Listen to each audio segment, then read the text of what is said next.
Welcome into the world of international relations.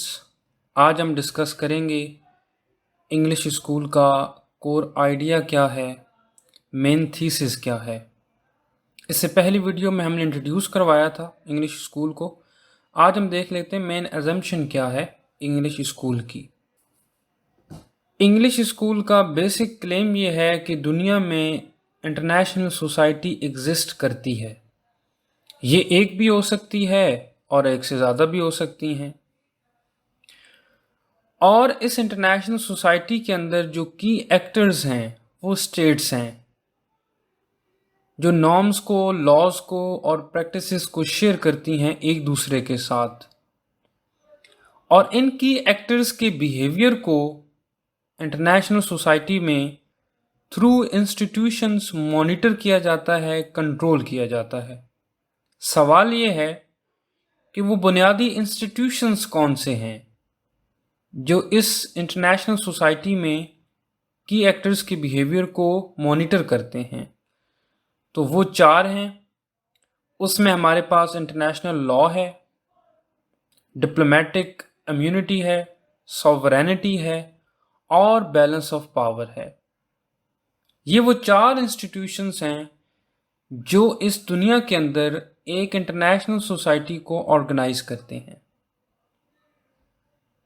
सवाल ये है कि ये इंस्टीट्यूशंस जो हैं ये किस तरह बिहेवियर को मॉनिटर करते हैं, कंट्रोल करते हैं और किस तरह एक हार्मनी क्रिएट करते हैं इंटरनेशनल सोसाइटी में। तो आप मिसाल ले लें डिप्लोमेटिक इम्यूनिटी की। 3000 साल की तारीख है डिप्लोमेसी की, डिप्लोमेटिक इम्यूनिटी की।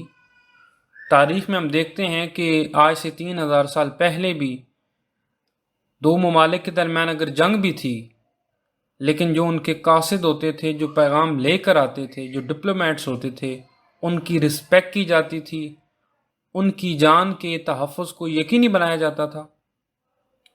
और ये हमने देखा कि जब अमेरिका और सोवियत यूनियन के दरमियान कोल्ड वॉर हॉट टाइम में थी, यानी 1960s के टाइम में, तब भी दोनों ममालिक एक दूसरे के डिप्लोमेट्स की इज्जत करते थे, उनकी जान माल के तहफ़्फ़ुज़ को यकीनी बनाते थे। अगर किसी मुल्क को किसी डिप्लोमेट से कोई मसला हो तो वो उसे एक्सपेल कर देता था, यानी अपने मुल्क से आप उसे खारिज कर देते हैं। तो ये इस तरह इंटरनेशनल सोसाइटी के अंदर through diplomatic immunity behaviour monitor किया जाता है। जब ईरान में रेवोल्यूशन आया 1979 में, तो उसके बाद जो हॉस्टेज क्राइसिस शुरू हुआ, अमेरिकन डिप्लोमेट्स को ईरान ने हॉस्टेज बनाया, उसकी वजह जो भी रही हो, लेकिन दुनिया ने क्रिटिसाइज़ किया। क्यों?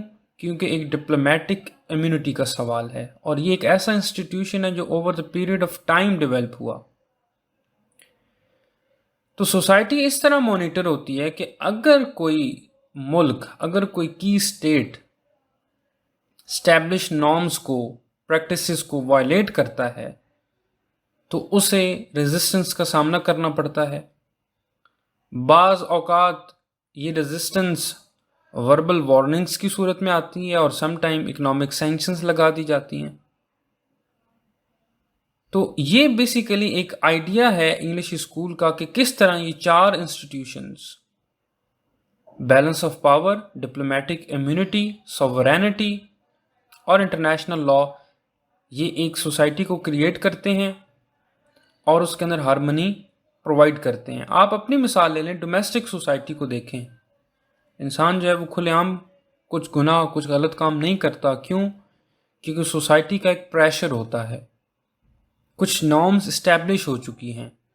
तो यही मामला इंटरनेशनल सोसाइटी के अंदर भी है। इंग्लिश स्कूल जो है वो लिबरल इंस्टीट्यूशनलिज्म से बहुत डिफरेंट है। वहाँ तो इंस्टीट्यूशंस खुद क्रिएट किए जाते हैं, जबकि यहाँ over the period of time ये चीज़ें डेवलप होती हैं। ये नॉर्म्स जो हैं ये इंस्टीट्यूशनलाइज होती हैं। अगर आप इंग्लिश स्कूल के एंगल से हिस्ट्री को एक्सप्लेन करेंगे, स्टडी करेंगे, तो बहुत इंटरेस्टिंग कंक्लूजन्स आपके सामने आएंगी।